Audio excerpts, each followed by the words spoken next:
તો દોસ્તો આપણે ચેલેન્જ કરવા જઈએ છીએ સ્ટાર્ટ. આ છે આપણું તરબૂચ અને આપણી પાસે છે રિંગ. તો આ છે આપણી રિંગ. આ એકલાથી કામ થાય એવું છે નહીં એટલે આપણે એક્સ્ટ્રા 2 બંદા લીધા છે. હવે છે આપણે આવી રીતે રિંગ પહેરાવવાની છે. આમનો તરબૂચ રહેતું નથી, દડી જાય છે એટલે આપણે માણસને રાખશે પકડવા, એ પકડી રાખશે ને અમે 2 રબર પહેરાવશું. આ રબર કેટલા છે એ તમને નથી ખબર ને મને નથી ખબર, એટલે આપણે જોઈશું કેટલા રબર આ તરબૂચ ફાટે છે. ચેલેન્જ કરશું. ચાલુ તમે વિડીયોમાં બના રહેજો, જોજો છેલ્લે નેક્સ્ટ સુધી છેલ્લે સુધી જોજો કે તરબૂચ કેટલા રબર પહેરાવવાથી ફાટે છે.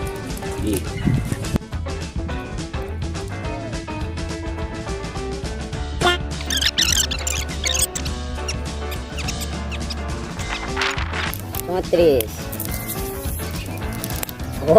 બહુ વાગે આ તૂટે બહુ છે લંબર આરા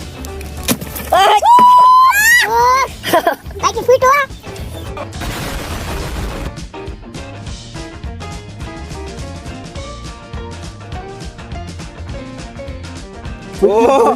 તરબૂચ હાય માઇન્ડ ફૂટ્યું આ મારું પાણી નીકળી